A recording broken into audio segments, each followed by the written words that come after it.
नमस्ते। क्या कभी ऐसा लगा है कि आजकल की भाषा, खासकर ऑनलाइन दुनिया की भाषा, इतनी तेजी से बदल रही है कि उसे समझना ही मुश्किल हो गया है? आज हम इसी पहेली को सुलझाने की कोशिश करेंगे। जरा इस लाइन पर गौर कीजिए। अगर ये पढ़कर लग रहा है कि ये क्या लिखा है, किसी दूसरी ही दुनिया की भाषा है, तो आप अकेले नहीं हैं। एनपीसी व्यवहार का मतलब है बिना सोचे समझे काम करना, मिडोरा मतलब कुछ भी खास नहीं होना, और ब्रेड क्रम्बिंग यानी किसी को झूठी उम्मीद देना। ये अजीब से लगने वाले शब्द आज की ऑनलाइन बातचीत का एक आम हिस्सा हैं, और ये दिखाते हैं कि भाषा कितनी तेजी से बदल रही है। तो अगर ऐसा महसूस हो रहा है कि इसे समझने के लिए कोई नई डिक्शनरी चाहिए, तो फिक्र मत कीजिए, हम सब मिलकर इसे डिकोड करने वाले हैं। ये समझना जरूरी है कि ये सिर्फ शब्द नहीं है, बल्कि एक पूरी पीढ़ी के बात करने का तरीका है। तो चलिए शुरू करते हैं। देखिए, इस नई ऑनलाइन दुनिया की भाषा को समझने से पहले क्यों ना हम थोड़ा पीछे जाएं और कुछ जाने पहचाने शब्दों से शुरुआत करें। जैसे कि ब्रिटिश स्लैंग, जो इस बात का एक क्लासिक उदाहरण है कि भाषा पहचान कैसे बनाती है। देखिए, स्लैंग कोई आज की चीज नहीं है। ये तो हमेशा से ही दशकों से किसी ग्रुप में अपनेपन का एहसास दिलाने का, एक पहचान बनाने का जरिया रहा है। ये एक तरह का सीक्रेट कोड होता है जो बताता है कि हम सब एक हैं। मिसाल के तौर पर ये शब्द देखिए, चफ्ड। इसका सीधा सा मतलब है बहुत खुश होना, एकदम गदगद हो जाना। जैसे कोई फुटबॉल फैन कह सकता है, अरे यार अपनी टीम जीत गई, मैं तो एकदम चफ्ड हो गया।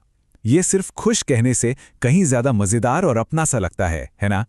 और बिल्कुल इसके उलट है गटेड। ये शब्द तब इस्तेमाल होता है जब कोई बहुत बहुत ज्यादा निराश हो। मतलब सिर्फ दुखी नहीं, बल्कि अंदर से टूट जाने वाली फीलिंग। जैसे मेरा वॉलेट खो गया, मैं तो पूरी तरह से गटेड हूं। इस शब्द से ही उस दुख की गहराई महसूस हो जाती है। और फिर एक और क्लासिक शब्द है ब्रास्ट ऑफ। इसका मतलब है किसी बात से चिढ़ जाना या तंग आ जाना। जैसे कोई कह सकता है, मैं इस ट्रैफिक से बिल्कुल ब्रास्ट ऑफ हो गया हूं। यह अपनी झुंझुलाहट जाहिर करने का एक तरीका है, बिना ज्यादा ड्रामा किए। अच्छा, तो ये तो हुई पुरानी बात। अब वापस आते हैं आज की तेज तर्रार दुनिया में, इंटरनेट स्लैंग की दुनिया में। जैसे ब्रिटिश स्लैंग एक पहचान बनाता है, वैसे ही इंटरनेट स्लैंग भी है। लेकिन ये सिर्फ पहचान नहीं, बल्कि एल्गोरिदम के जमाने में टिके रहने का एक सर्वाइवल टूल भी बन गया है। फनम टैक्स इसका एक परफेक्ट एग्जाम्पल है। ये कुछ नहीं है, बस मजाक मजाक में किसी दोस्त के खाने में से थोड़ा सा हिस्सा ले लेने को कहते हैं। एक छोटे से मजाक से शुरू हुआ और देखते ही देखते एक ग्लोबल मीम बन गया। ये दिखाता है कि आज का स्लैंग कितनी तेजी से पैदा होता है और फैलता है। ये टाइमलाइन देखिए, कितनी कमाल की है। कहानी शुरू हुई 2022 में, जब एक स्ट्रीमर फैनम ने अपने दोस्तों के साथ मजाक में ये टैग शुरू किया। फिर 2023 आते आते ये गेमिंग की दुनिया और सोशल मीडिया पर आग की तरह फैल गया।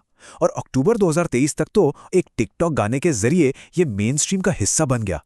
सोचिए, इंटरनेट सच में भाषा को रॉकेट की स्पीड दे देता है। अब आते हैं एक बहुत जरूरी शब्द पर, रेज बेट। ये वो ऑनलाइन कंटेंट होता है जिसे जानबूझकर ऐसा बनाया जाता है कि लोगों को गुस्सा आए, ताकि वो ज्यादा से ज्यादा कमेंट और शेयर करें। इस शब्द को जानना एक तरह से एक ढाल की तरह है। जब हम किसी चीज को रेज बेट कहकर पहचान लेते हैं, तो हम असल में ऑनलाइन मैनिपुलेशन को पहचान कर उससे दूर रहने का फैसला कर रहे होते हैं। और फिर आता है स्लॉप।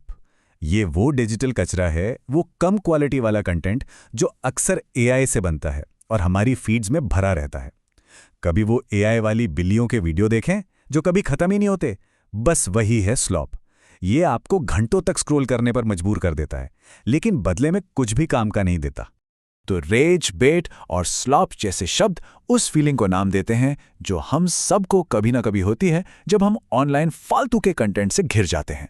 और इसका नतीजा क्या होता है? इसका नतीजा होता है ब्रेन रॉट, मतलब वो दिमागी थकान जो घंटों तक बिना सोचे समझे स्क्रॉल करते रहने से होती है। और अब कहानी में एक दिलचस्प मोड़।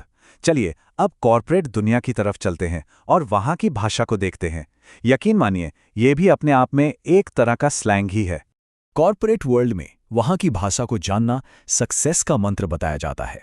बिल्कुल इंटरनेट की तरह ही ऑफिस की भी अपनी एक कोडेड भाषा होती है, और अगर आपको उस ग्रुप का हिस्सा बनना है तो आपको वो सीखनी ही पड़ती है। ये टेबल इस बात को बहुत अच्छे से समझाती है। देखिए, एक्शन आइटम्स सुनने में कितना भारी लगता है, पर है क्या? बस एक टू डू लिस्ट। बायन का मतलब है कि कोई आपकी बात से सहमत हो गया है। तो प्रोफेशनल दुनिया भी अपने लोगों के बीच एक खास समझ बनाने के लिए ऐसे शब्दों का इस्तेमाल करती हैं, भले ही इससे वो लोग थोड़ा अलग थलग महसूस करें जो इन शब्दों को नहीं जानते। तो हमने ब्रिटिश स्लैंग देखा, इंटरनेट की भाषा देखी और कॉर्पोरेट दुनिया के शब्द भी। ये सब कितने अलग हैं, है ना? लेकिन इन सब में एक बात कॉमन है। चलिए अब इन सबको एक साथ जोड़कर देखते हैं। अब ये स्लाइड देखिए, ये बहुत मज़ेदार है। यहाँ 3 अलग-अलग ग्रुप्स हैं और तीनों एक ही बात कहना चाहते हैं। ये एक अच्छा आइडिया है, लेकिन कैसे कहते हैं?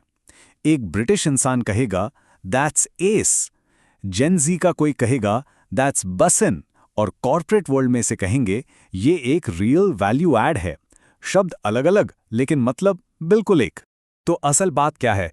बात यह है कि चाहे शब्द चफ्ट हो, फैनुम टैक्स हो या फिर बाय इन हो, इन सब का मकसद एक ही है, कनेक्शन बनाना, अपनेपन का एहसास दिलाना।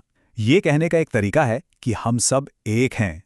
तो इस पूरी बातचीत से हमें क्या लेकर जाना चाहिए? पहली बात, स्लैंग सिर्फ शब्द नहीं है, ये पहचान और कम्युनिटी बनाने का एक जरिया है। दूसरी बात, इंटरनेट ने भाषा के बदलने की रफ्तार को बहुत ज़्यादा, मतलब बहुत ही ज़्यादा तेज़ कर दिया है। और हाँ, हर ग्रुप का अपना स्लैंग होता है, चाहे वो ऑफिस ही क्यों ना हो। असल में हर शब्द को रटने से ज़्यादा ज़रूरी ये समझना है कि ये शब्द इस्तेमाल क्यों हो रहे हैं। ये कोट आज के मॉडर्न स्लैंग के रोल को बिल्कुल सही तरीके से बताता है। जेन ज़ी के स्लैंग्स ने इंटरनेट को ठीक नहीं किया, लेकिन इसने लोगों को उसमें सर्वाइव करने में मदद ज़रूर की। ये शोर के बीच में मतलब ढूंढने की एक कोशिश है। तो चलिए इस एक सवाल के साथ आज की बात खत्म करते हैं। अगर स्लैंग हमारे अपने अपने ग्रुप्स की दीवारें खड़ी करता है, तो फिर हम सब एक दूसरे से बात करने के लिए कौन सी भाषा का इस्तेमाल करेंगे? सोचिएगा ज़रूर।